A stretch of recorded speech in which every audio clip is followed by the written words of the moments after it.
Hello? So everybody can hear me. You can also see me. Okay.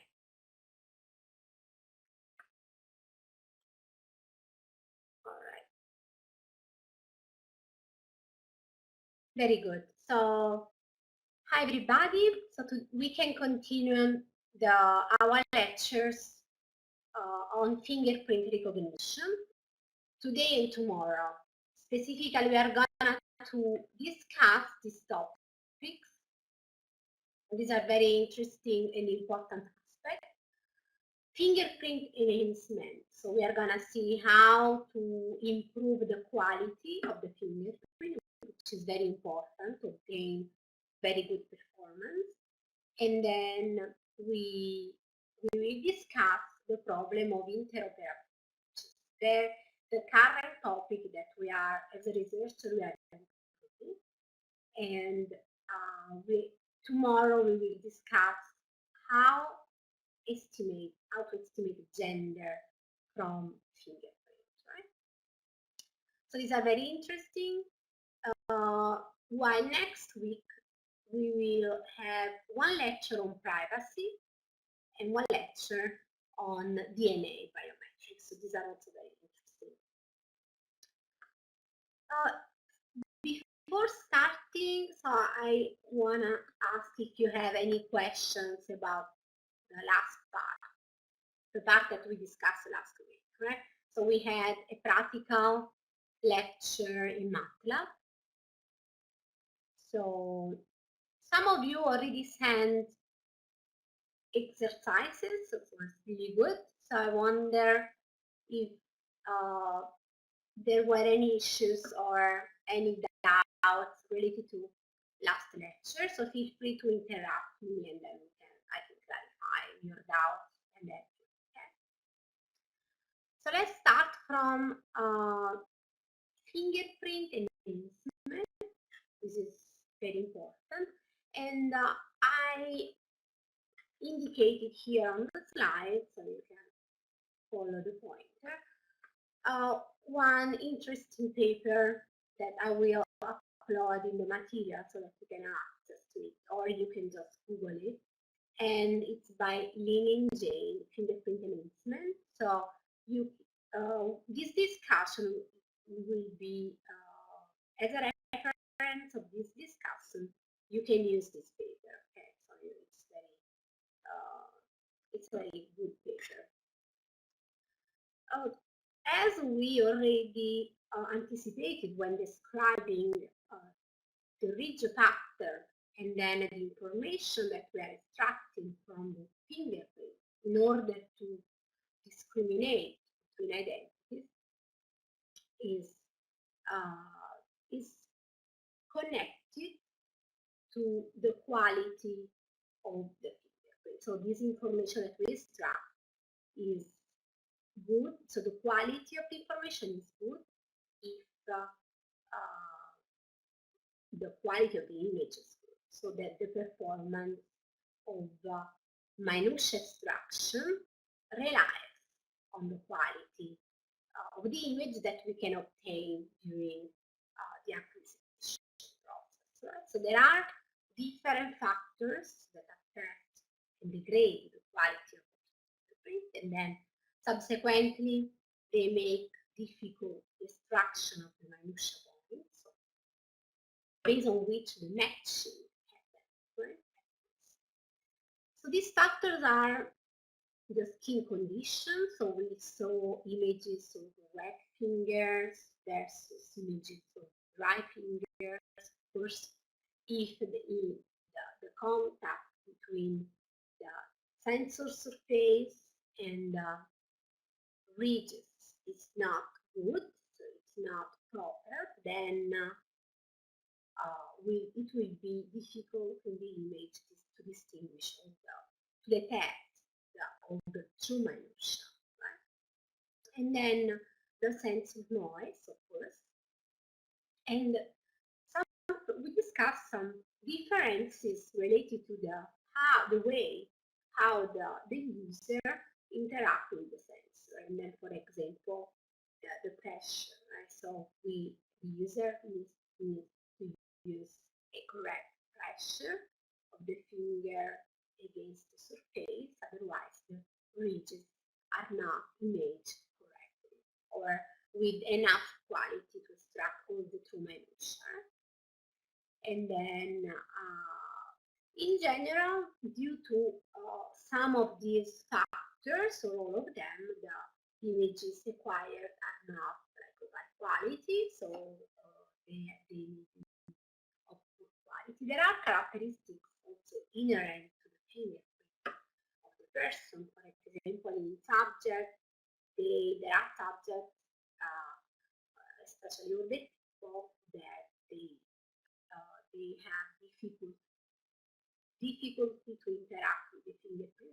So just because of the age, and then the skin is very thin, the pattern of the ridges is not very well determined. So this affects the acquisition.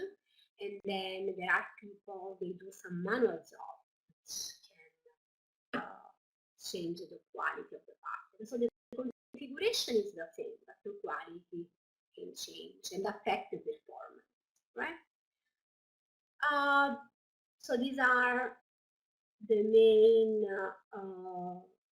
characteristics that can cause variations in fingerprint images, right? Even if the pattern is the same, we cannot detect very well the information of interest for matching, right?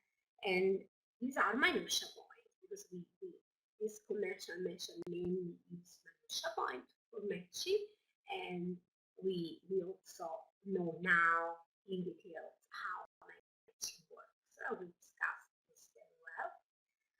And then we understand why image quality is very important, because the kind of information that we are extracting is based on location, and then we want a specific location which describe part of the minutia point and then the orientation. Right?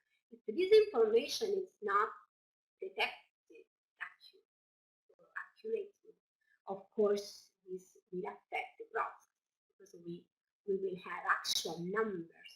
This is the position of the minutia point, this is the orientation. We will have a number, we will have some tolerance due to the threshold that we are going to use, distance threshold, and then angle threshold that we are going to use for pairing minutia points, that we need to detect them accurately. Okay? So we can see some examples of minutia point. I know that you are now familiar. So this is an example of ridge ending. So where the ridge ends, we have the location. We can detect the minutia point where the ridge bifurcates. Then we have a second type of minutia point. These are the two types most commonly used because we detect it in fingerprint. For example, we can see an image here on the right where we can detect ridge endings in this position, so here, and then ridge bifurcation. Of course, it's very important that the ridges are clear, right? In fact, when we describe the factors related to the quality, one of the factors is exactly the ridge clarity, right? In the images. It's very important.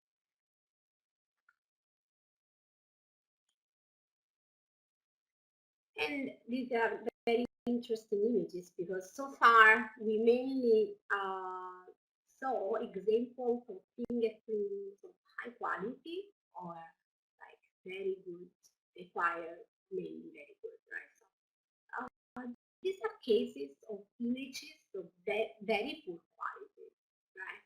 So this is a very extreme case where we cannot even recognize the configuration of the region. So in certain areas, right?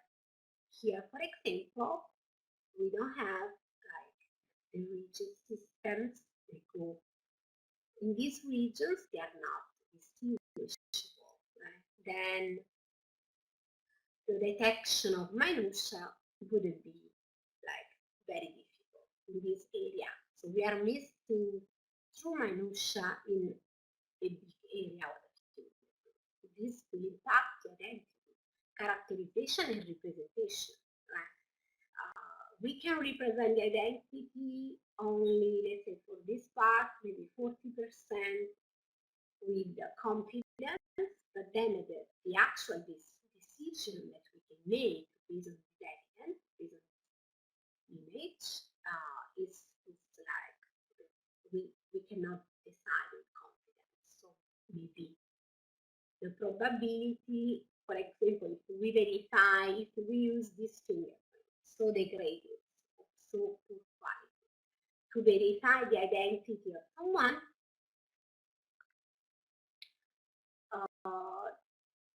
then the confidence that we can have while making this decision, actually, in the sense of the system won't be so confident, so many mistakes can be posed. So there is a request. So my light of the audio is still green, but some of you has a problem with the audio. So let me know if you still. So is the audio okay? So okay, I will. What I can do, okay, for some of you, yeah, okay. Now there is another request. If I need to reload my page. Do you want me to reload my page, or it's okay now? So everybody's writing that it's okay. All right, good. So keep doing this. Like just I prefer to have feedback just real time so that we can make the lecture as better as possible. Now it's okay, so I go ahead. We were discussing this image, so I want to understand the reasons why this topic is important. Right? And then the second image, then we have on the right side here, is another example of poor quality. Even here, we cannot have clear ridges, continuous ridges, right?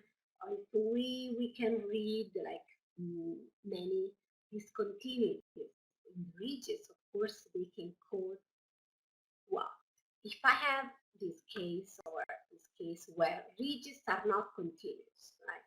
So, and my minutia points are defined as the end of the ridge or the bifurcation point. Of course, what can happen for when processing automatically a fingerprint like the second one or the first one? These are not one. Any idea? So let's take some time to think about it, right? I'm processing this image and I want to verify the identity of someone. So the system will extract my minutia point, right? And then which one will be the behavior of the system when it processes an image like first or second? Any idea? Based on my hint is that we need to think about the definition and the information related to the minutia point, which is the main information we are extracting, the representation of the identity. Right? So what can happen if we process an image like this one? I mean, from the system perspective, right? What the system will do here when it processes. We also know the algorithm, right? How the thinning algorithm works, how the ridge extraction works.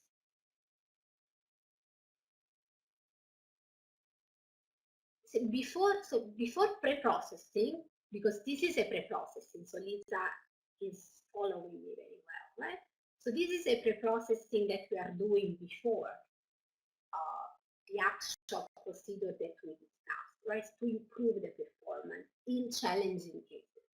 But my question now is, is this one. So if I don't do any pre-processing, I just give as input an image like this one to the system, what will happen? So we know the module of the fingerprint recognition system, so acquisition, and this is the acquisition, the output is this image, for example, and then we have the feature extraction. Very good. So I'm reading some answers. So the system will not find the minutia point. Yes. For example, if we have minutia point in this area, they won't be found. Or what else? Which is even worse. You just have a look at this area and think about this from the system perspective, that what you want, and based on how the system works, the algorithm, so to detect minutia point, what can happen in this area? In addition to not finding the minutia point, the true minutia point, what can happen if we consider this area here?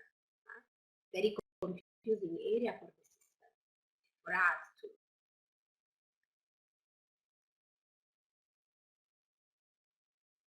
Yeah, there is some an observation. This area cannot be recovered. There are areas, of course, corrupted, which cannot be recovered, but we will see how to recover and which regions are not recovered so to corrupt it. And I agree for this area, right? Because the configuration is lost, so the pattern gets lost. But still, why? I didn't receive the answer that I want yet. So I can guide you more. So one problem, because now we are more in detail, right? I want an answer, a detailed answer, based on the knowledge acquired in this week. So one answer was, okay, I cannot detect minutia. The true minutia here, they are not detectable, right? Even they are not there. But what happened in addition to that? Yes, I see something that I'm very glad that you are following me. So we have to use others normal minutia point. And this is very close to the answer, right? So we have to use others minutia point is exactly the answer that I wanted. So here the algorithm to detect minutia will work at the same way. That is the algorithm that we run in the system. And then, of course, where there is a break in the read, probably this will be the detection of the end, a minutia ending, even if it's not there, even if there is not a true minutia ending. When the image is so corrupted, then the system can detect a false or spurious minutia, where this is not, where the point is not there, true minutia point. So the problem is that there are minutia, spurious minutia points, so minutia points that are not in the actual configuration of the fingerprint of the person, that are added wrongly to the template and then to the feature vector of the system. Right? So the introduction of spurious minutia. This is the issue. A second issue that we have. Yes. So the question is, it detect the false one? Yes.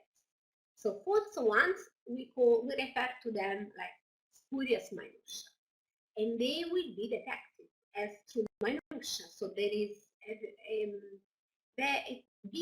are big changes in the representation of the fingerprint through the minutia point. That's why the matching won't be reliable when the image is so corrupt.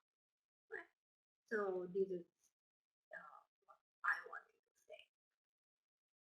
Let's consider now more locally, so some local areas. We can compare different fingerprint regions based on the quality. The first one, well-defined region, right? So how do you think is the quality of the first local area? Is good or not? It's very good. So ridges are clear, so you can distinguish them. There are no breaks in them, so you can actually avoid the detection of spurious minutia, right? What about the second one? There are creases, so they can count even ridges. So the second one is not clear, so ridges are not clear because there are some creases in them. So it's a corrective region, but still recoverable, right? Because these are just some creases. So the pattern is still there, the ridges are still there. They are just, there are creases that, based on some pre-processing that we are going to see in a few minutes, they can be recovered. So this area is in general recoverable area. What about the last one? It's very similar to the example that we discussed when discussing the problem of detecting spurious minutia.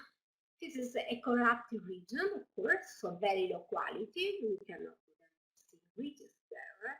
And then this is an unrecoverable corruptive region where we have many breaks in the region, right? They after completely difficult configuration. So here it's not only the problem of locating minutia points, it's also the orientation want to be reliable actors in the orientation.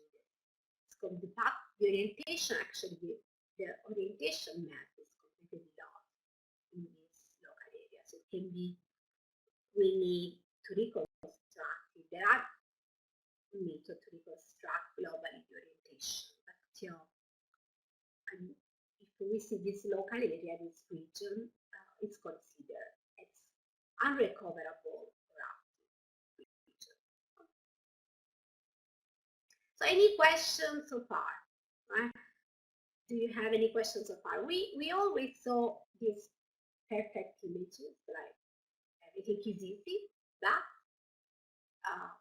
we can encounter easily these problems.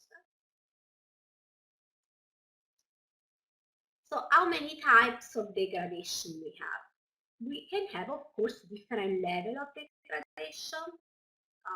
It's not binary, so the degradation is not a binary variable, right? It has different levels. We have very degraded fingerprint images. We have less degraded fingerprint images, so not binary as process the degradation, and we have different levels, different types, right? So we have the degradation 1. It can be when the ridges are not strictly continuous and they have small breaks. And then we have degradation number 2, parallel ridges. They are not very well separated due to the presence of noise. So these are the description of the images that we saw before. So the ridges in the second cases are not well separated, like very clear, because of the noise. So there is some noise that causes this not well separation between parallel. And then the third case, we have like many calf, creases, and bruises in the fingerprint. So mainly we can categorize the type of degradation for fingerprint images as described here, these three. And as we already have talked about, the degradation makes ridge extraction, step, which is very important. Extract minutia, very difficult. And then we have seen highly corrupted regions in examples. And then what can happen? Like not through minutia extracted, spurious minutia. We saw why. Genuine minutia missing, they cannot be located where they are supposed to be. And then, of course, errors in the location and orientation are introduced, right? And then the system of matching is still absolute, so based on position and location. So if they are not correctly detected, then the matching won't be reliable.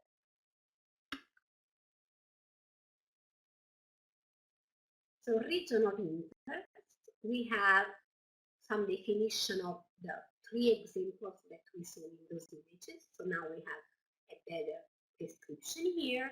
So well-defined region is the first one that we consider of being high quality, so very little or no degradation.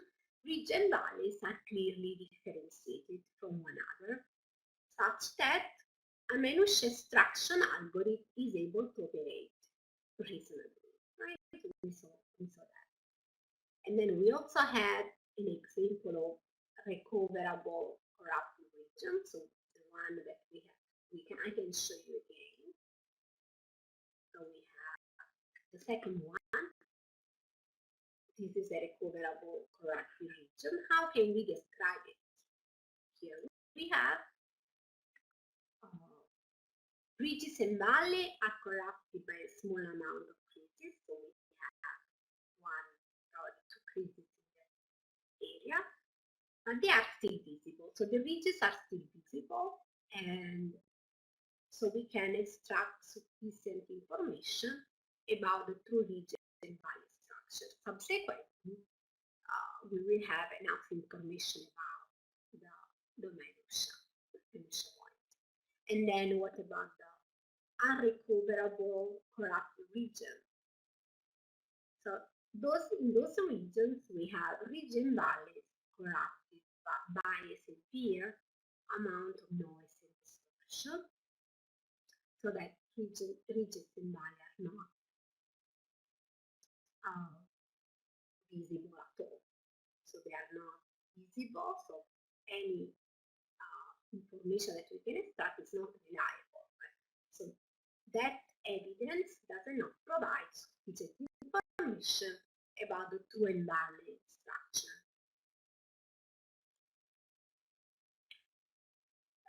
Let's consider now some notation. So we already worked last week on practically on images, right? On gray level scale images. And now we can do something more. So by analyzing the preprocessing for enhancing the fingerprint.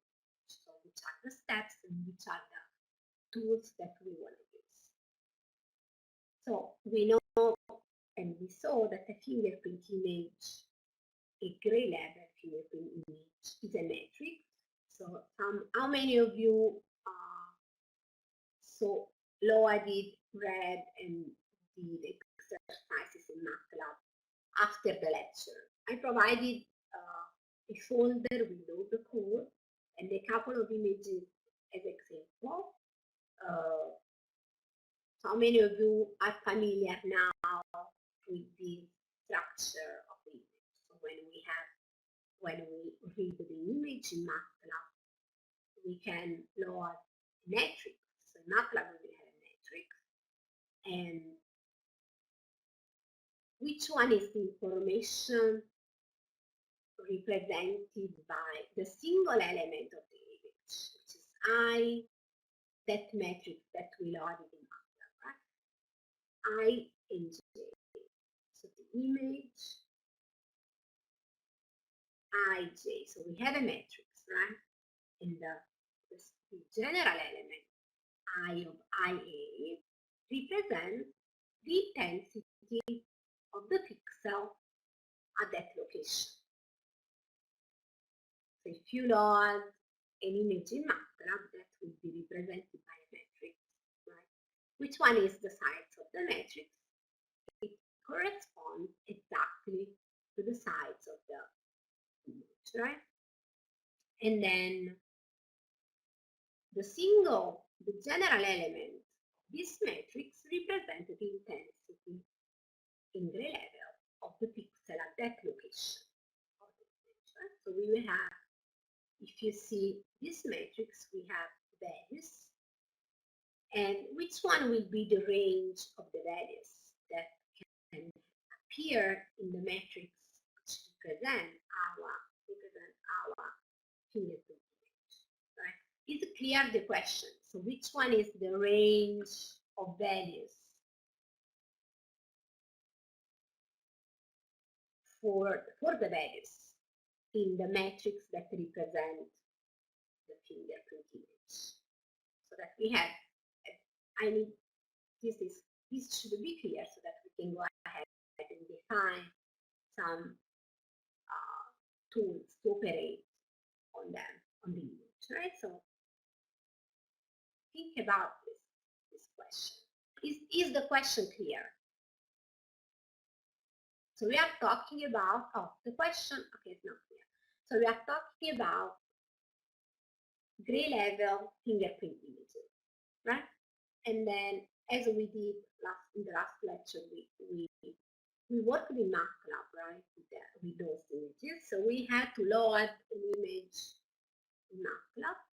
Now, how the fingerprint image in Grayscale is defined? It's defined as a matrix. The size of the matrix is the same size of the fingerprint, right? So we have, for example, images scanned at a resolution of 500 dots per inch, so 500 dpi.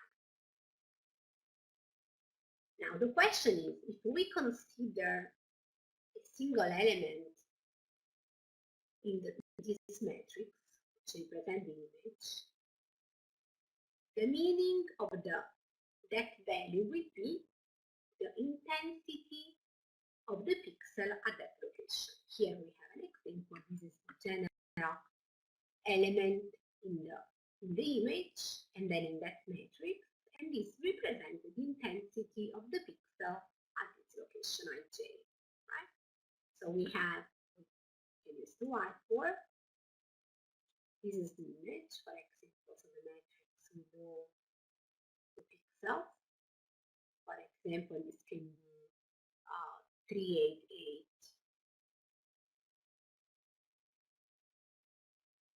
And then 356. So the size of the image will be 388 by 356. Now, if we consider the single pixel general x and y here. So I of x and y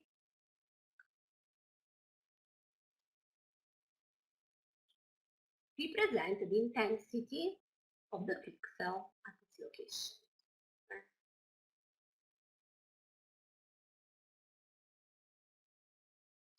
Now, the question is, which one is the range of the values that are in this matrix? This is the range, right?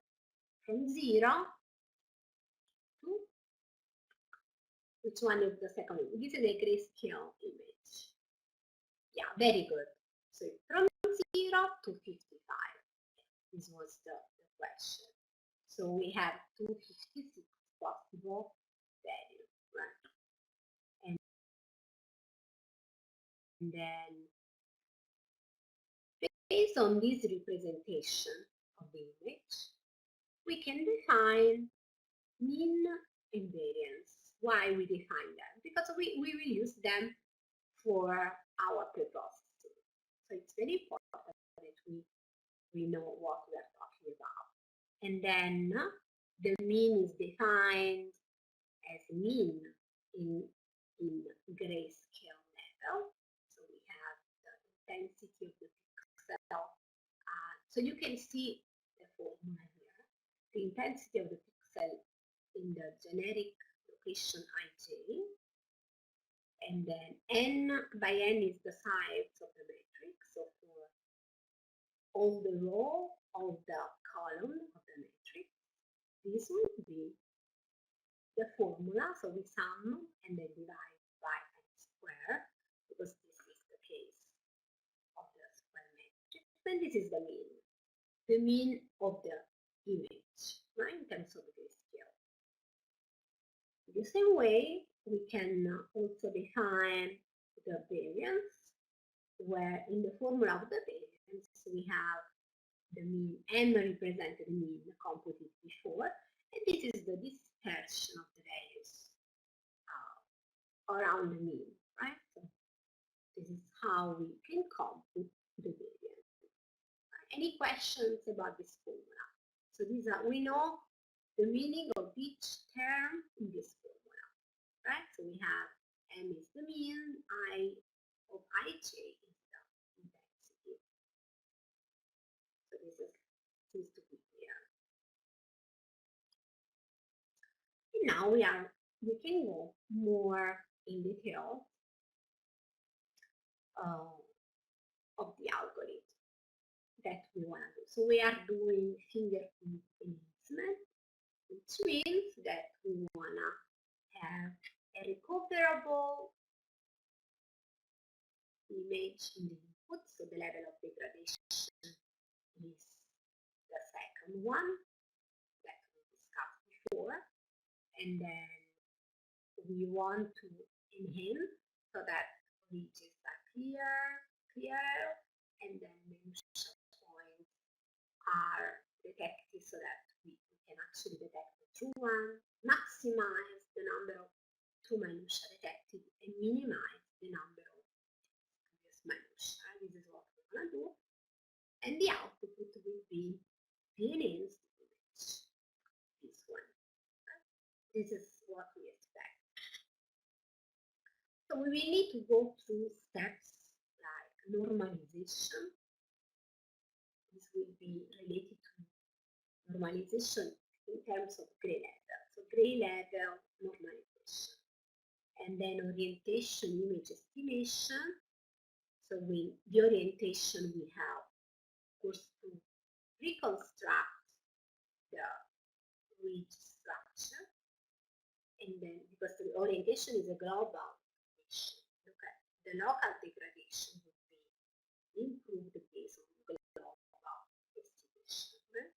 And then the frequency image estimation. So these two steps, we are familiar with these two steps because we work with feature level 1 extraction, orientation maps, and then we have a region mask generation and filtering.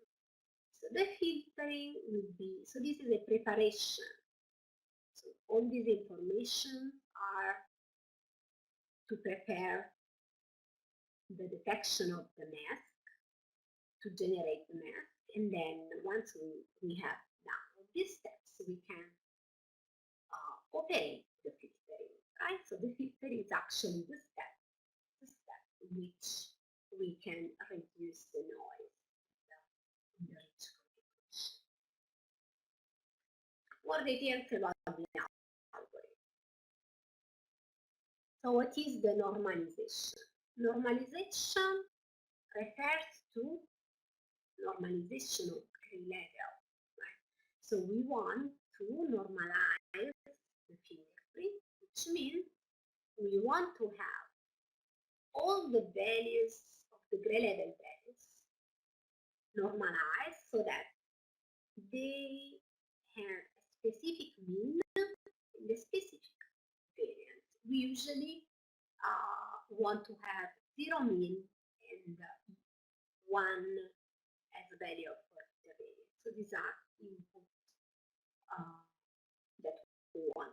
I believe I provide you some MATLAB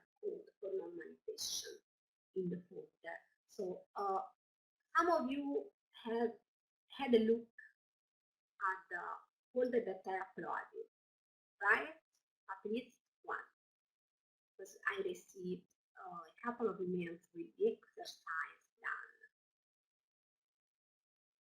So have you found the normalization algorithm implemented in MATLAB in the code that I provided?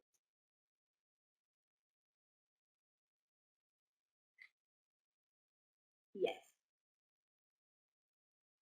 Okay. So there, as you noticed already, the input of that function, normalization function, are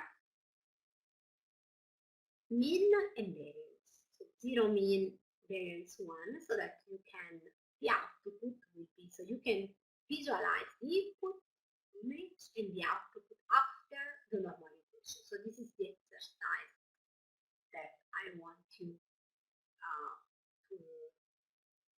to do. So you visualize the image before and after each one of these steps, because I will provide the link.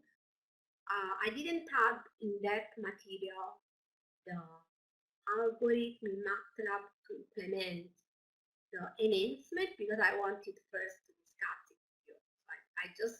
So the material uploaded so far is the one related to the lecture discussed last week. Now, this algorithm will be uploaded today, right? So you can have the MATLAB implementation of it. And then what I want you to do is to visualize the image before and after the normalization. So there is a question, after normalization, the mean will be 0 and variance 1. Yes. If you want that, the normalization will provide you an image such that mean and variance are those values. So 0 for the mean and 1 for the variance. And you can see visually the difference.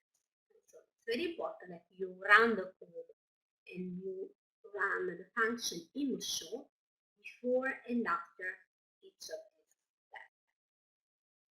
Right?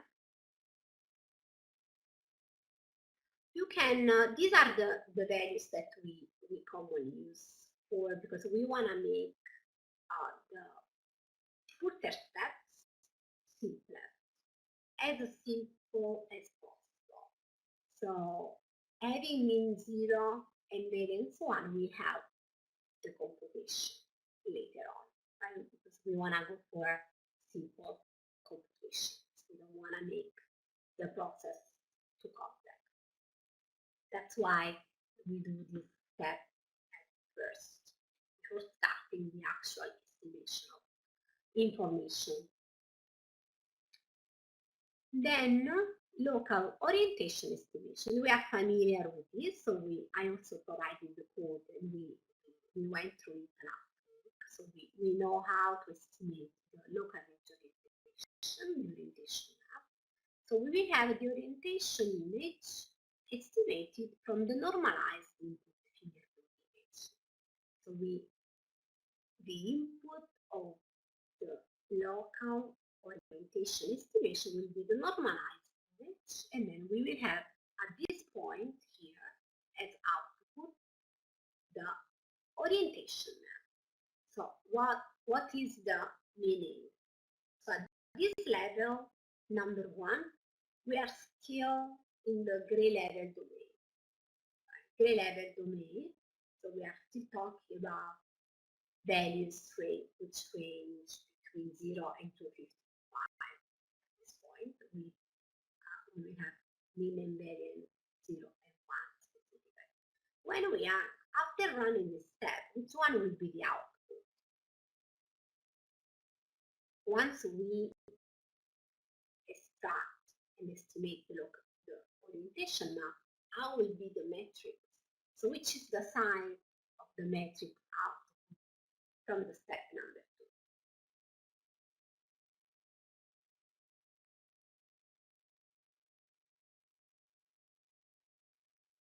2? Any idea? type of the matrix, output of the step number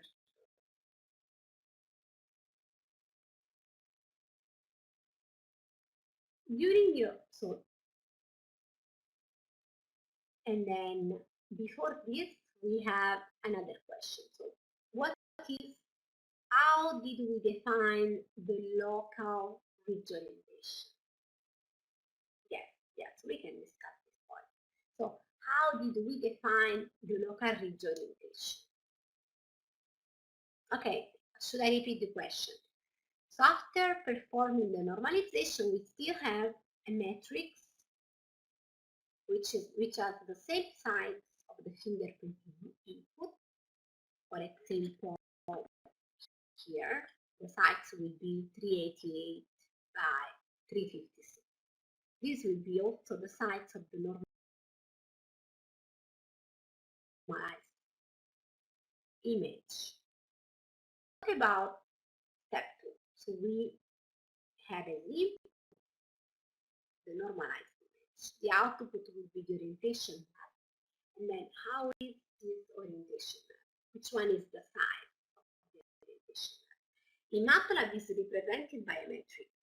Which side? The matrix of which side? This is what I'm asking. Right?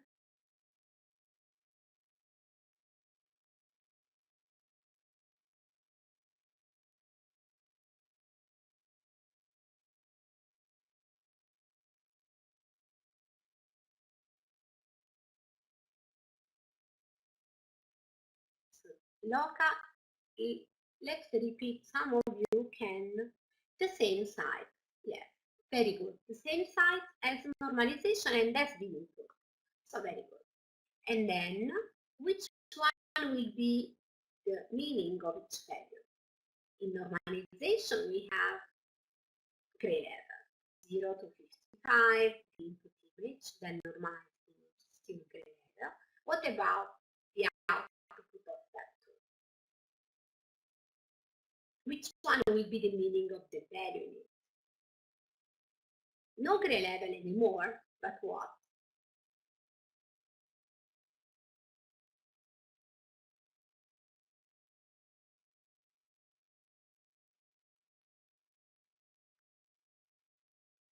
At this point,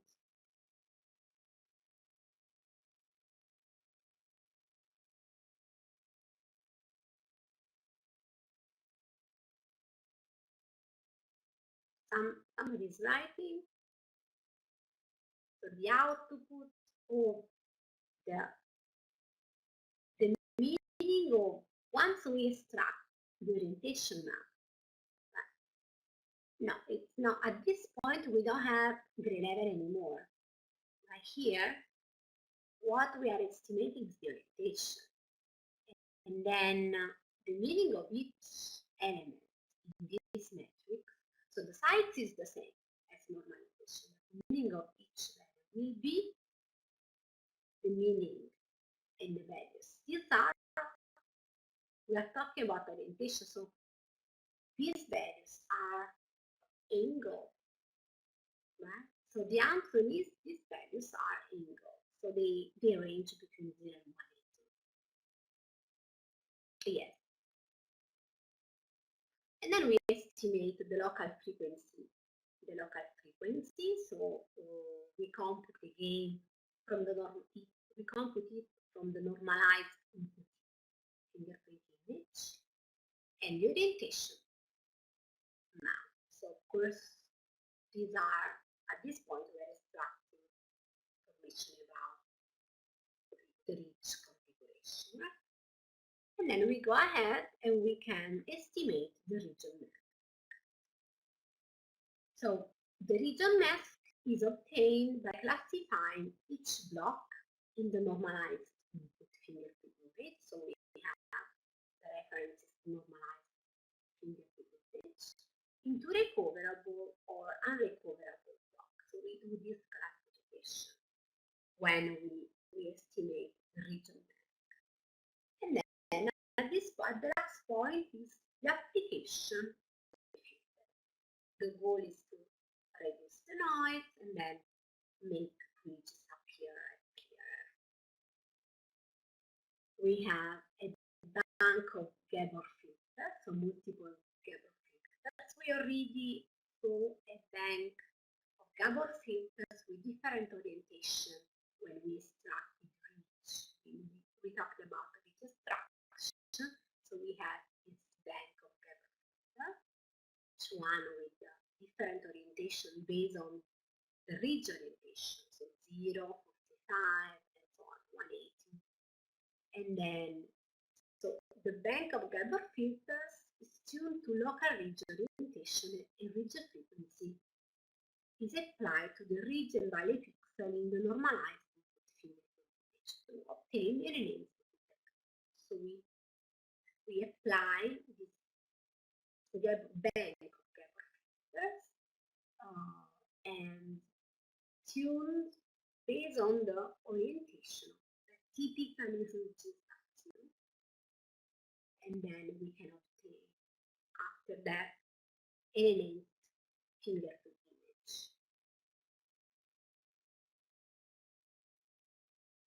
Now we have here more details about specific steps in the algorithm, so like mathematical perspective of it. And then if you go to the MATLAB code provided, these are the formula that we will take, right? So we can, it's a saturation plot. So we have the normalized image. How can we determine each single element in the normalized image? So we use mean and variance to normalize, because this is what we can tag as mean and variance. So these are the required. And these are the way. If the intensity is greater than the mean, then this will be the value that we substitute. Right? Otherwise, we subtract this value from the mean. This is how to obtain the normalization, the normalized fingerprint image. What about the image orientation? We know how to extract the orientation map, so we did it when discussing the extraction of feature level 1. So we estimate the local orientation of each block, centered by the pixel ij, and we can use these equations to do that. Of course, x and y location and theta orientation. So where theta ij is the last estimate of the local orientation. These are mathematical details. I want you to understand the concept behind it, and we already this is something that we already did a couple of lectures, for a couple of lectures. Now we can consider the most important step at this point is the filtering and the tools, which are the tools to perform the filtering of the image. We are going to use the Gabor filter and then a bank where theta, which is the orientation of the Gabor filter, is changed. So we are going to use like values 0, 45, the typical orientation of ridges, and we can use the function, the exponential function, which characterizes the Gabor filter. These are the equations. And the filter is here, so in this figure on the left side. This is the typical Gabor filter, and the corresponding modulation transfer function that we have here. So at this point, I think at this point we can conclude here the placement of the fingerprint, and then we can take the break now, like 5-10 minutes, and then we can discuss the second topic in the second hour. So this will be, I will need 1 hour for this. We can take the break now. You can think about any question you can have, and then we can meet in 10 minutes and discuss the second topic, which is the interoperability between fingerprint, optical fingerprint sensors. Right? This is a very important topic too, which can we can now discuss after all the background about the fingerprint. So these are the issues that are related to the realistic acquisition of fingerprint. So oh, when we talk about operating systems, then we, we need to consider like the issues that are now we are facing now related to fingerprint recognition, right? In 2D. So there is a question. Gabor filter is used in 2D or 3D? We use it for an image, so we consider just horizontal and vertical direction. This is, we have 2D images, right? So those graphs are of course in 3D. So I wanted to show them that, and we will use it in 2 dimensions because our data is 2 dimensions. All right, so I can see you in 10 minutes.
we are back.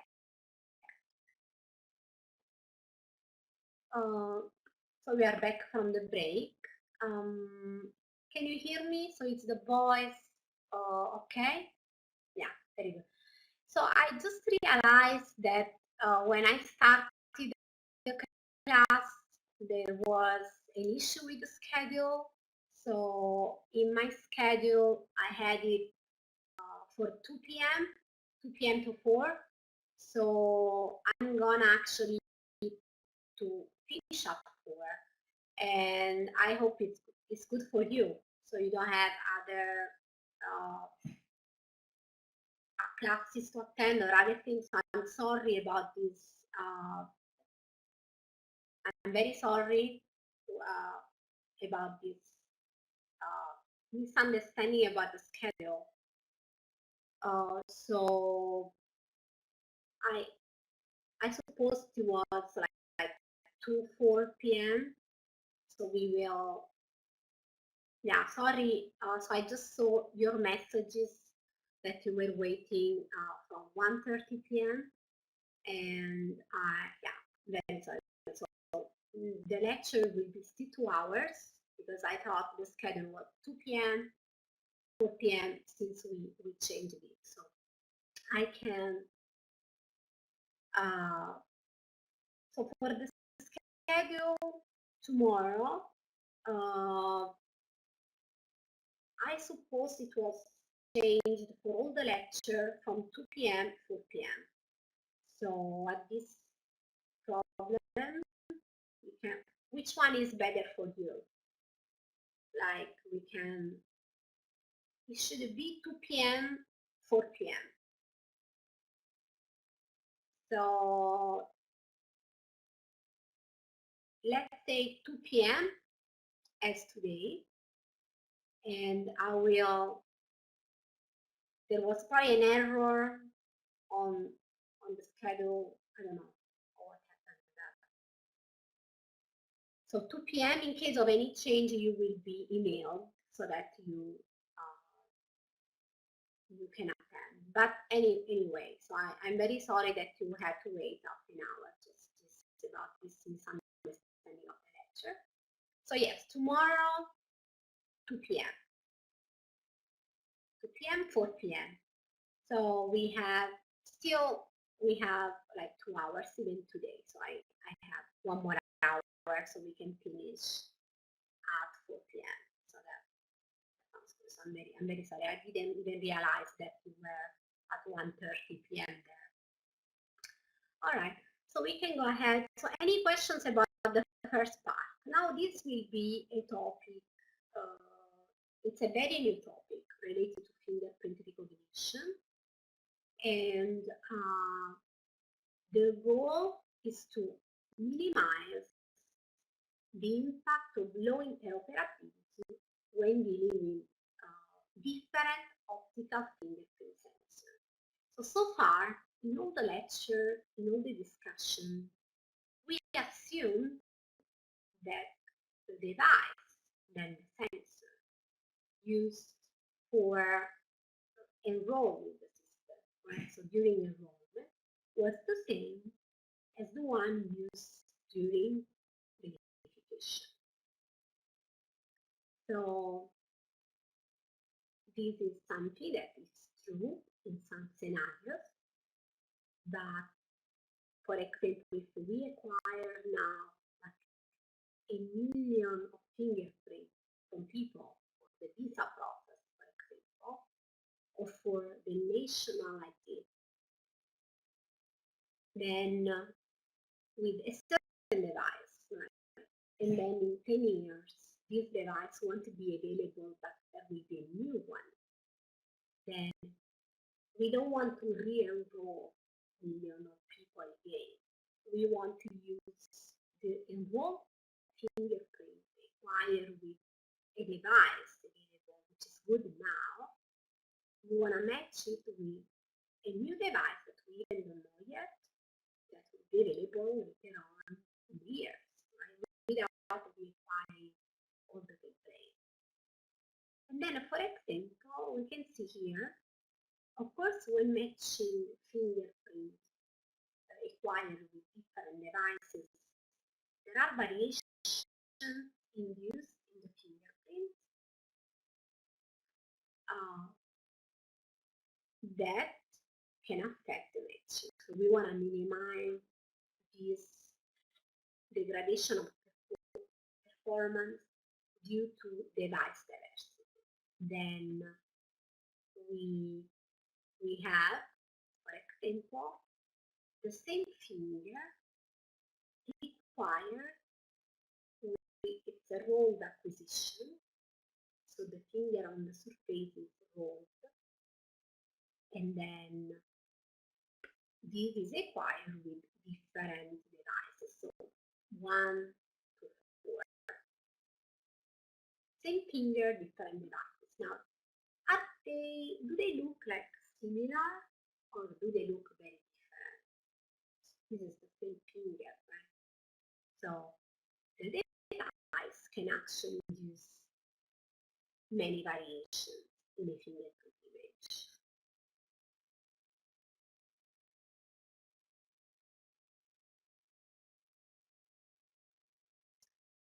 And then fingerprint sensor interoperability. Why do we need to understand and be familiar with interoperability? So we classify factors that cause variations in the fingerprint images, like as due to, for example, the sensing technology. In this scenario that we are considering, we use the same sensing technology, which is one of the one that we analyze, and this is specifically the optical sensing technology. And then the resolution. We will see the same resolution, 500 dpi, but this is a factor that can change when changing the sensor. Then the scanning area, there are scanners with like a bigger scanning area, which makes, of course, the information available more useful, and then lower scanning area, we have less fingerprint required, so of course less minutia will be extracted and so on. This is how the user also interacts with the technology, with the sensor. Then when there are variations induced in the fingerprint images by devices, of course these variations will impact on the quality of the features that we can extract, specifically the minutia. And then what is interoperability?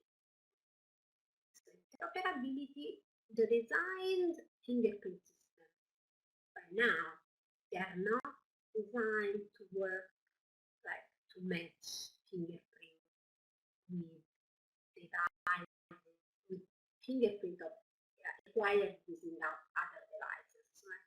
They are designed just, for example, the matching is designed to match fingerprint acquired with the same device. And then we need to work on interoperability to make acquisition and then the matching between fingerprint with device diversity still accurate. And so interoperability is the ability of a biometric system to handle and then to be robust in the presence of cross-device variations. So those variations due to device diversity. And this is an example of two fingerprint images acquired with from the same subject, so same finger. And then we have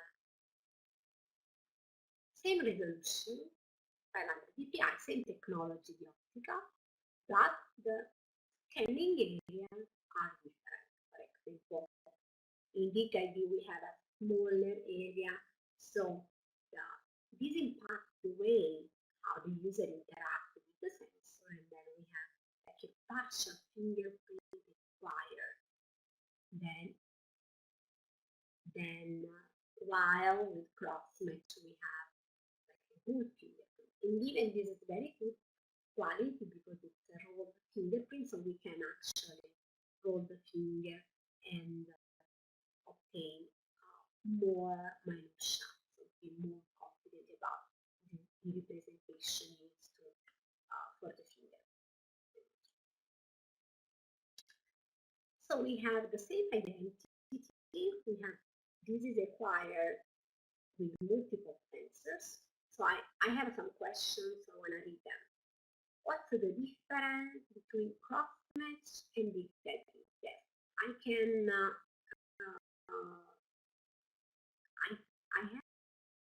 I don't have the table in the slides, but I can answer. So the difference between the sensor DKD and cross-match, they are from different manufacturers. Cross-match and DKD are different manufacturers. So they can arrange the sensing element like the lens or in a different way. And this impacts the acquisition. Or they can use, for example, the prism of different materials which impact the reflection, and then again the contrast and induce variation. And specifically, they have different scanning areas. So the DKD has a smaller one. These are the differences. Right? So there is another question: same sensing technology, but not the same device. Yes. So very good. This is the point. So even if the sensing technology is the same and it's optical, so we are in the optical technology, the device is different. So there are variations induced in the image just because of the device diversity. Right?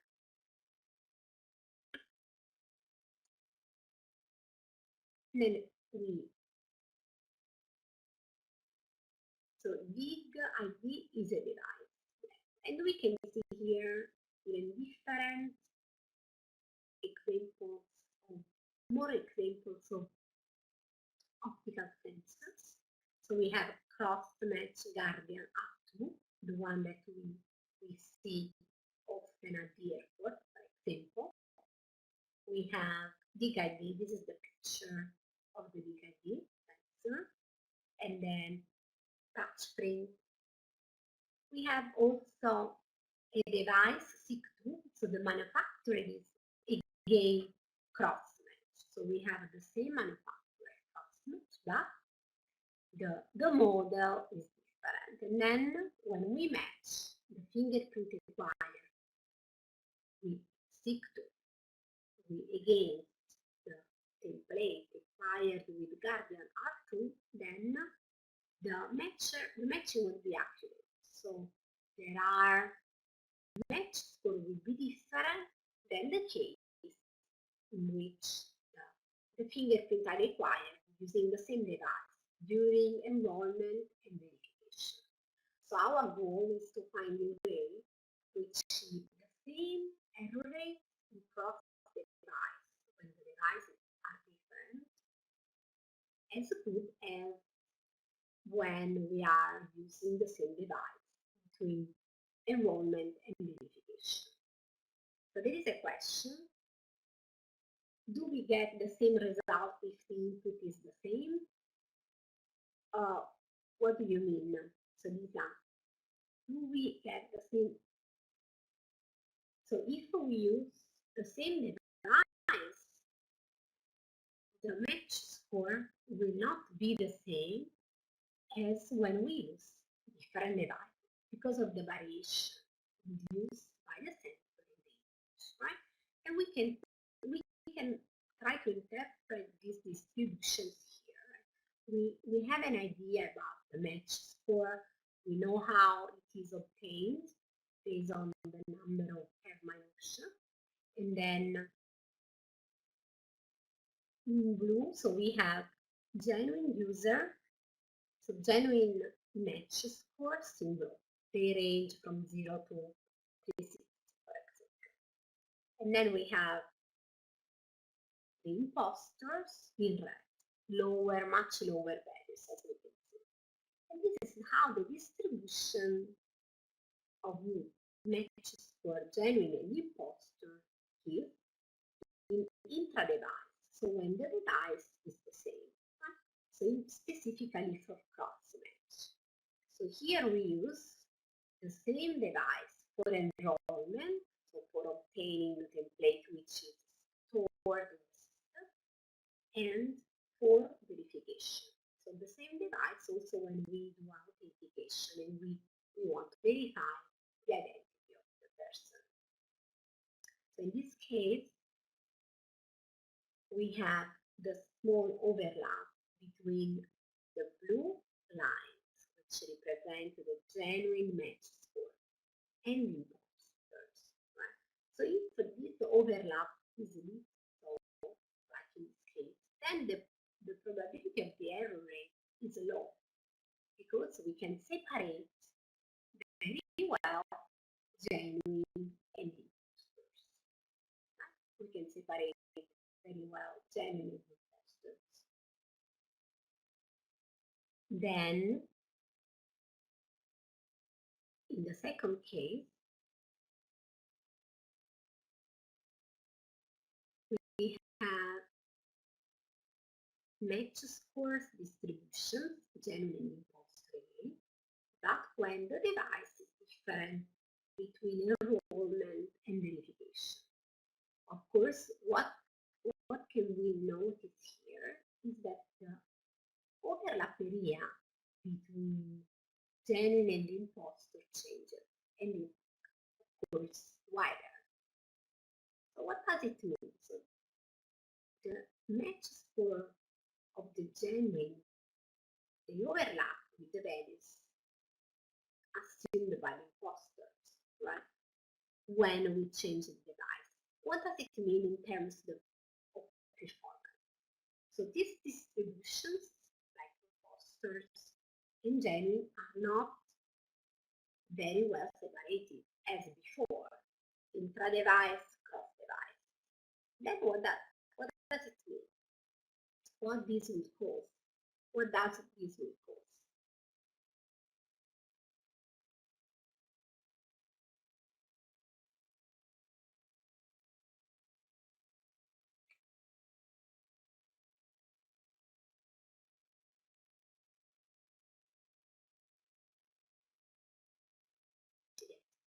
So the question is, so we are analyzing now the distributions of match scores. We know the match score, and then specifically we are considering the distribution of genuine in blue. Okay, so what about the audio now? Still, is the audio okay? Okay. So we discussed, okay, so we are discussing now the distributions of the, these are histograms, right? So these are histograms, so we have a certain number of bins which represent the value that are assumed by the match score of genuine imposter. So we label them. In blue, we have the genuine match scores. In red, the imposter ones. Of course, the imposters are much lower than the genuine. And then in the case where we have same device, so intra-device scenario, these distributions are well separated, right? Then, when we use different devices, these distributions overlap in a wider area. Here, some genuine are considered as imposters because match score is, even if they are genuine, 0 to why? Because of the variations in the image the minutia point cannot be detected. And then the question is, how does this impact the performance? If the distributions are not well separated and these genuine are in an area where imposters are supposed to be, what does it mean for the performance of the system? Very good. So the answer, perfect answer, is exactly that this impacts the false rejection rate. And this is mouse. One of exactly is the answer. Right? So this impacts false rejection rate because when genuine are here in a low, assuming low value as a match score, of course, they will be rejected. So there is an increase of false rejection in the system. So very good. This is a baseline. So we have the curve, so where we represent false rejection rate on the y-axis, and then false acceptance rate on x-axis, and then we have the first four curves, they represent intra-device scenarios. So the error rates are lower, are low. So we can see the case of cross match, very low error rate. So the false rejection rate here we are 0.3, for example, false rejection rate or low false acceptance rate. So very good behavior in performance. The same for stick and other device. So in general, the intra-device scenario can give very good performance, right? So lower error rate. And then we have the cross inter-device scenario when we consider the matching between all the possible combinations when we use this for different devices.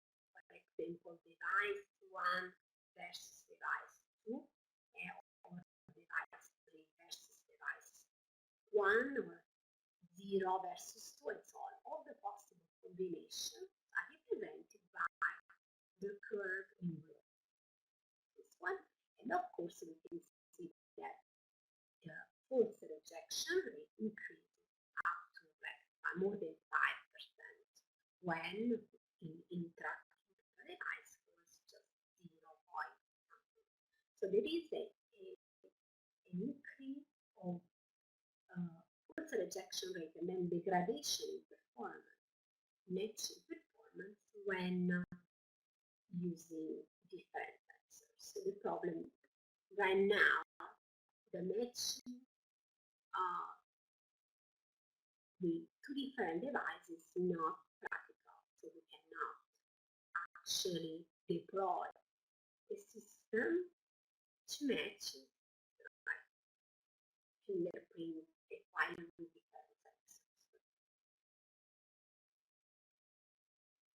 There are works in the literature, so there are interesting papers that you can read where researchers try to solve these issues, improving the interoperability. So make accurate matching across device. For example, there was a model. It was the first model made in which the systematic perturbation of the features were modeled through 18 plates time calibration. So there was the problem was stated as calibration problem, but in this case we had images acquired with different technologies and then capacity versus optical. This was a good model, so the false rejection rate was reduced by 40%, but of course having still false rejection rate of 25% is still too high. So it's high, and then we cannot actually use this system. Right? Then later on, there was another study very important in which they performed a quality-based score normalization scheme where they had a Bayesian formulation so that they could characterize the quality of a device and then through a clustering separate based on that. This was related to matching fingerprint acquired with optical versus thermal technology, so different technology. What we did actually, we started 2015, we are still doing, is the problem of interoperability when we use the same technology as we saw now. So only optical, and then we are reducing the false rejection rate by 50%, making the system operable. It's it's a learning-based compensation because we want to compensate for device diversity, and we first define a set of interoperability features. So, and then we train a classifier. So machine learning, we train classifier, and then we use the classification, automatic classification to reduce the false rejection rate.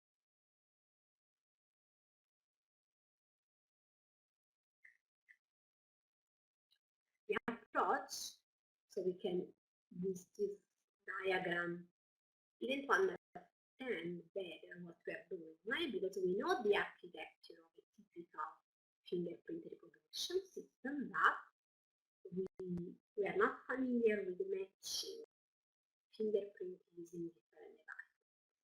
So this is exactly what we see here. For example, same manufacturer cross-match, but different model. Guardian versus System. The gallery is acquired with one model different than the model used for verification, which produces the query, fingerprint, or also we call that event flow. Right? So we have for improving interoperability, so we extract some features using descriptors of texture or information in the frequency domain, and then after extracting, so here we have texture descriptors, so features extracted based on changing in texture, and then we add the information about the frequency, so still changes in, we analyze changes in intensity of which intensity the changes in the level are, and which are the variation of tensors. And these are, so we can produce a set of interoperability features. Then we extract in parallel quality and match score. So we have an algorithm, for example, NFIQ, to extract the quality and then the match score. So the match score is produced in parallel.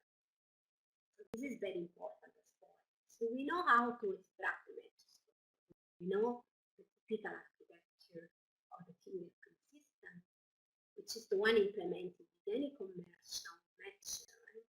And then we can just add some extra processing of the image in parallel so that we can use the typical device that is available now. So we just need to compensate by performing in parallel extra image processing. which means more analysis about texture of the fingerprint and frequency information. So we do wavelet decomposition. Then once we have quality and match scores as typical, using typical tools, right? We can feed the classifier, so automatic algorithm learns from examples and then generalize by classifying on a known seen cases. Then this classification will provide the decision between genuine and impostor match score when we are in cross-sensor domain. So we are in cross-sensor domain, which means we can match. Even, for example, 4 different devices, we can match them in all the possible combinations with a certain accuracy computed by through this classification. So any questions so far? I'm discussing new topics. So do you have any question so far, or is it clear? This scheme? No question. So you are following.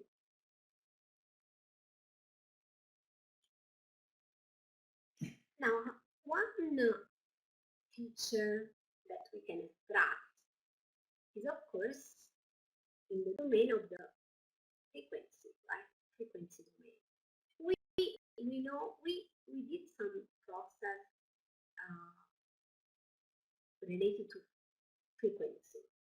So we last time we discussed like the Fourier domain, right?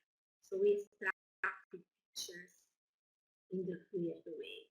So we know how to study the frequency domain of the fingerprint.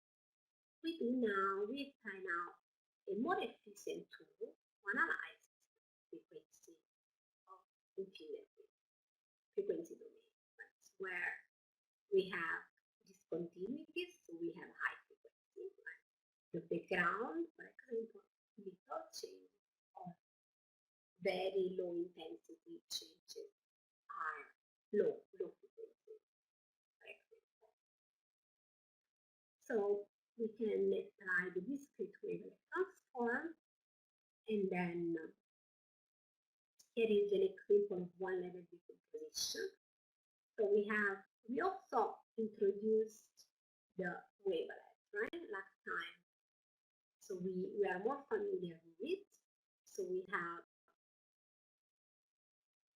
the approximation. I'm pointing to the approximation and the details. Vertical, horizontal, and diagonal detail based on the combination between low pass and high pass filters. So high frequency versus low frequency. The approximation. So the information about the pattern of the fingerprint are in the approximation, so low frequency, and the details are captured by higher frequency. What we do here, we want to characterize this. Once we have the spectrum, right, we have low and high frequency component. We want to characterize with the number this information. So because we need at the end a feature one day, right, to add to the match score, which is a number. The quality is a number, not just a number. So we want to reduce the dimensionality of the information to a number, and then we can represent the complexity of the image in spatial and frequency domain through the wavelet analysis. What we can do, we extract the entropy. So we extract the entropy to represent the complexity of the image.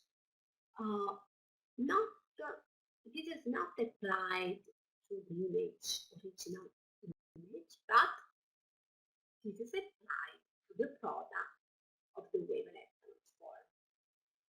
as we can see, we saw last time we have 4 products per level. These are coefficients. So each one of the coefficients characterize the correlation between the mother wavelet, this is the one that we choose for fingerprint, and the portion of the signal in that specific point, so in a specific point. And then these are the coefficients. For example, this may be the Shannon entropy of the approximation, and then S will be the coefficient that we have in the approximation. Right? Or the log energy entropy, the second formula for entropy. So this determines and characterizes the complexity of the image.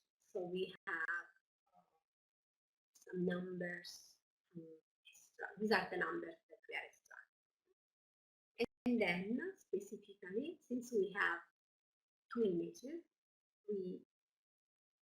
each one with a different device. The feature we are extracting here is the unsigned difference between corresponding values, which means Shannon entropy for the approximation of the fingerprint device number 1, the same feature extracted for the fingerprint acquired with a different device.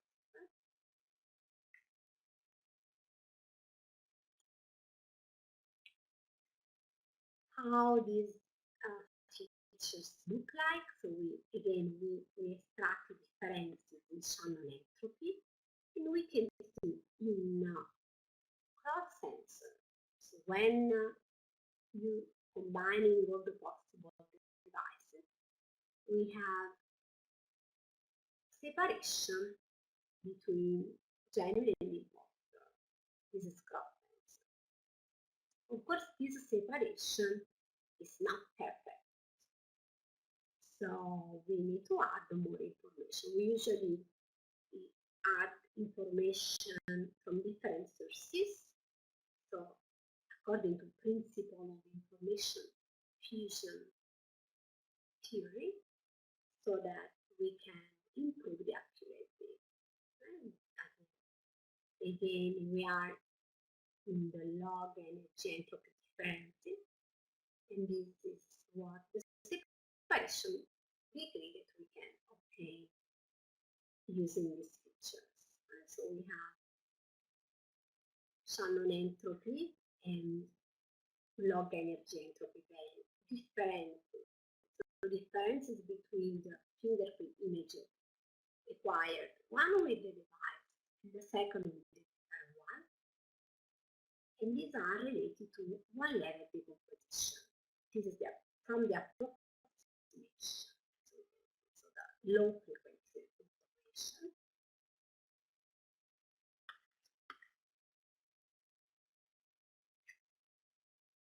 Yeah. So there is a question that I will answer. Which kind of feature do we extract with the wavelet entropy? Yeah. So we can go back. Why the wavelet entropy? Wavelet entropy has a meaning. Right? So the wavelet is an entropy applied to wavelet coefficient. So the wavelet coefficient represents the correlation between the mother wavelet and the portion of the signal. The wavelet entropy, as I wrote here, so that once you have a slide you can read more about it, represents the complexity of the image. So the complexity of the image is the feature that we are extracting. Why? Because we expect that it varies across different devices. So at this point here, let me go also back. We are capturing at this point here differences between images acquired with different devices. So we feed the classifier with these differences, And then the classifier learns where it has, like, when we have a genuine matching, and then when we have an. So we are characterizing the separability between genuine and imposter from a different perspective, not only the one of minutia point we have with the typical fingerprint nature, and then this information is still useful as we have here. These are the minutia, the matches for computed based on minutia point. But this is not the only information that we can rely on in device diversity matching cross-sensor. We also need some more characteristics. So for example, how the complexity of the signal changes across sensors. So this is an okay, so I think I answered to the question, so you are satisfied. Very good. And then we also have, there is a question, wavelet is also used to perform classification? No. So the classifier itself is a different algorithm. It just takes example and let's say 100 example, the class genuine imposter, and it learns during training. Then during testing, it provides a decision based on its knowledge. Right? The wavelet is just a way to extract these numbers like entropy, wavelet entropy, to characterize the complexity. And then these are just extra features. So we have a vector with the matches for the quality, and then we add to it the wavelet entropy. And this vector will be the input of the classifier. But yeah, so it is used to perform a classification in the sense it is one of the features that we use to feed the classifier. Right? Is it clear? Yeah. Very good. And then we also, in parallel to the wavelet analysis, we also do some texture analysis, because the devices, different devices used in the images, differences in texture. So we use local descriptor texture. This is binarized statistical image feature. This is a descriptor that has been invented by the University of Oulu University. So you can go, if you want the code, actually I can provide it to you, but I want to also provide you the reference of the university where it has been invented. They have a very nice website where you can download all the MATLAB code and the related papers, so that you can also do some application. This is what I'm doing right now with my students in the lab. Right? So what in simple words, what we do here? So we have like filters, window filters of a certain size. These are learned from natural images, pre-trained filters. We do convolution across the image. So we have the filter and then the image, portion of the image. So we act locally, like action, this way. So this is the convolution. And then we produce a binary code for each pixel based on the convolution, which means based on the answer to the filter. Right? And we have like, we represent the frequency of this binary code, which are obtained based on the answer to the filter, to the histogram. These are the filters that we use, and then we have the features here. Since the histogram is can involve like very high can be a very high dimensional feature vector, 255 values, in this case like 32 per image, which is a high number of features. So we just reduce the dimensionality by computing some statistics on the histogram frequency feature.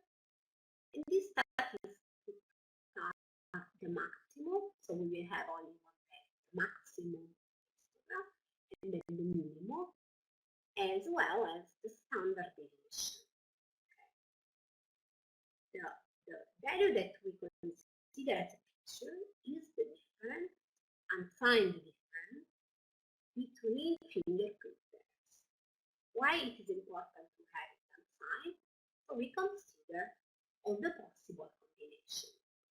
For example, when we compute this difference between the raised to 0 and the raised to 1, will be different than the value produced when we have the inverted order. So T1 versus T0 is different than T0 versus T1.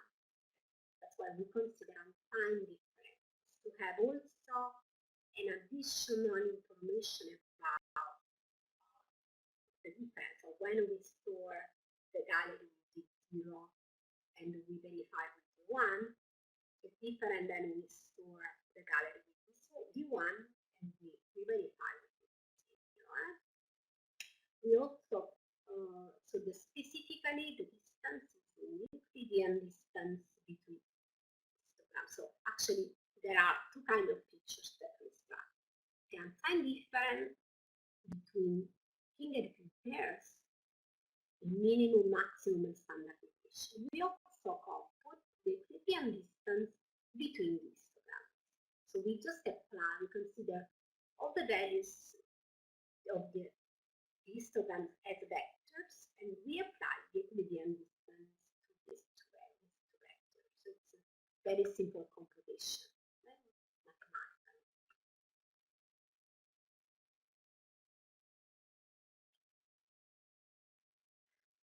These are the distributions that we can obtain using the BFIF features. So we have the separation of genuine imposters in the cross domain. Also here, the separation between genuine imposter and cross domain. This is the differences, distance differences, Euclidean distance differences, and the differences between the minimum of histograms. Right? So that additional information. Also here, these are not perfectly separated, but we can fuse them and obtain a better separation when we use multiple perspectives. Here I have vector, frequency, wavelength, and match score, minutia, and so on. So any question about this descriptor? More details, of course, you can. There is one paper which describes very well how the descriptor, the local descriptor works, and this is applied for different problems, not only fingerprint. We are just seeing it here as tool to extract information about differences in texture, in cross. Right? I'm glad to see that for you is like, okay, it's smart, very, very good. And then add additional features that we can, because we are studying differences between images. So it's very interesting, the first plot.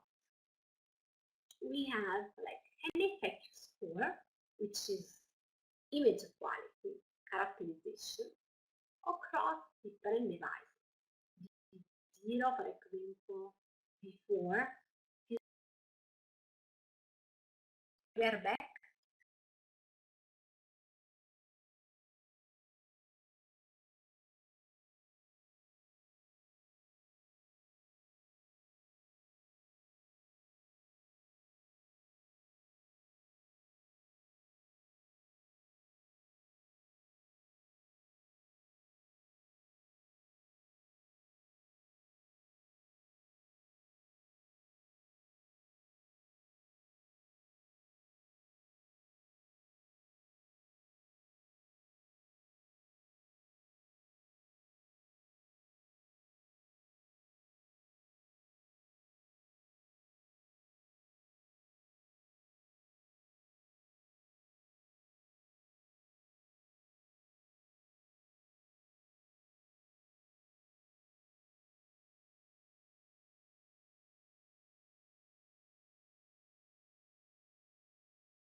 4 is tempering curve precision, can be combined together.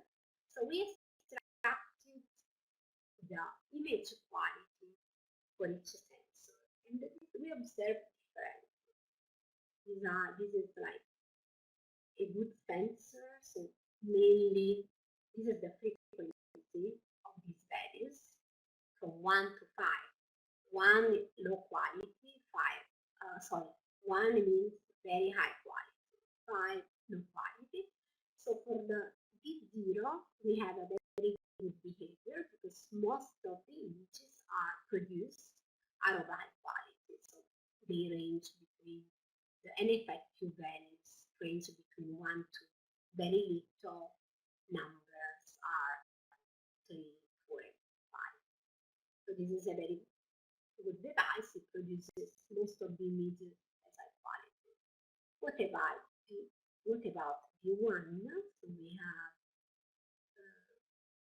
still high quality. So 1 is number, 2, 3, and just a little numbers of images are of quality which ranges between 4 and 5. So these are, anyway, is global observations. We have differences in quality when changing the device.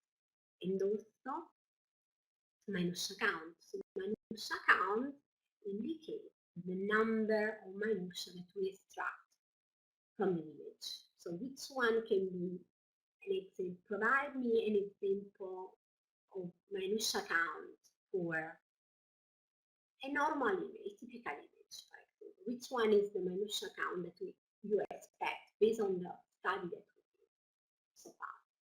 An example of minutia count, a number. You can also see this plot and answer to answer. Any idea about? Yeah, 150, very good. 150 is an example of minutia count extracted from a typical fingerprint image. So, but of course, these features, the minutia count, changes when we change the device. Here, how they vary. So these are box plots. Okay, so based on the median value, so this is the variance of the minutia count. This is how it changes when the device changes. We have here the distribution of the mean. So we are again in the domain of grayscale, and we extracted the mean in gray level, which is one typical value, and observe the separation between genuine and imposters based just on the mean. Very simple action, and we still have good information. So there is a difference between the distribution of genuine and imposter based on the mean value. So we can use this feature for our classification in cross-sects. We also have the alignment. So the alignment are the parameters output of the Hall transform that we discussed last week. Delta x, y, and theta are used as parameters for alignment. These are computed when we align minutia point extracted from images acquired with two different devices.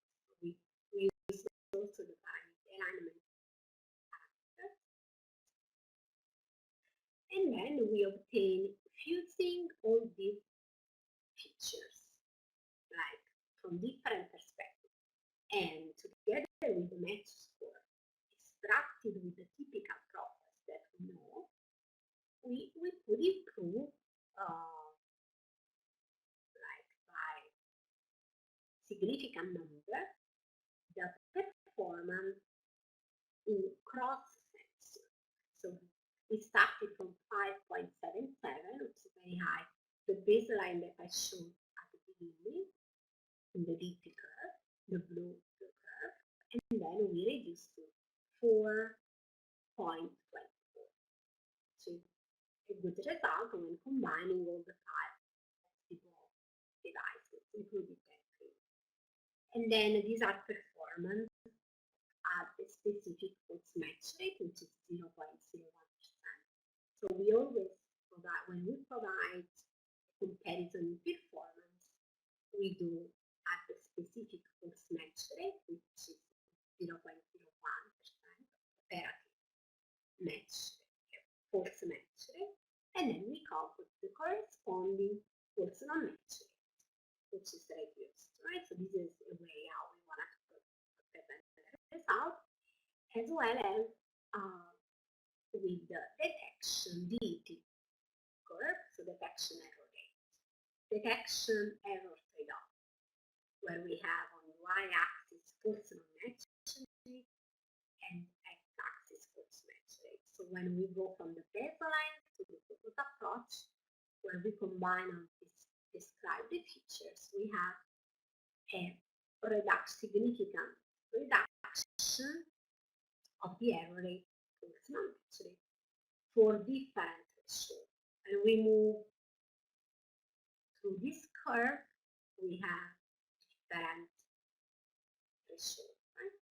This is just an operating point specified here. We move on the curve, DT, we move based on the threshold that we set for the system. This is a difference between the previous approach without wavelet and without PSIF compared to the baseline. So there is still an improvement, but with the features that we just saw, we can obtain more results. So we can conclude today this lecture. So we have very important topics of fingerprint enhancement, and then the interoperability enhancement. This is very new as a topic.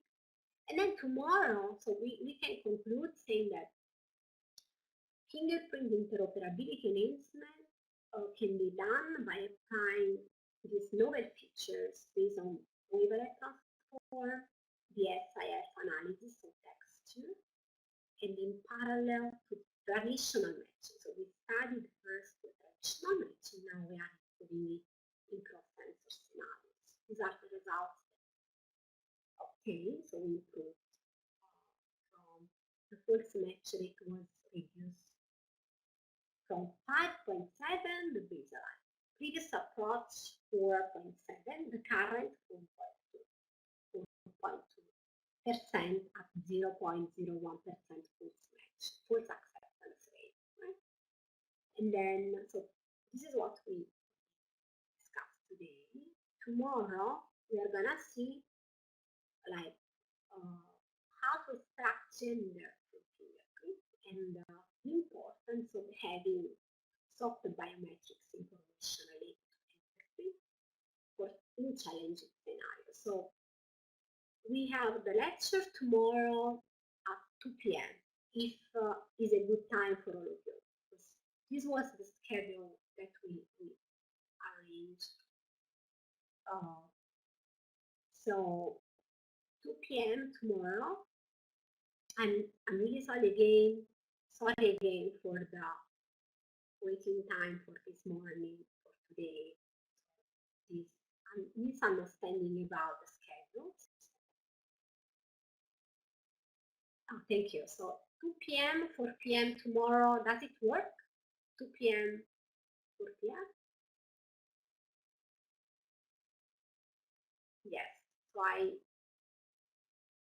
So we 2 p.m. I can write it here. So we all agree, and I will also accord the time with the manager of the platform, so we don't have any misunderstanding. 2 p.m., 4 p.m. tomorrow. Tomorrow will be the last lecture on fingerprint. Then we change the topic. So think about any questions, any doubt about the fingerprint technology, especially the lecture today was more of a higher level. So you just let me know. So I'm pleased to receive email from you. So I did. So just let me know any doubt. Every question is worth to be asked. So no question is something I don't. This is something I don't want to ask, or it's not worthy. No, any question is something that you have, any doubt. It's good to ask and open your mind. Right? So, thank you for attending. So see you tomorrow. Thank you so much.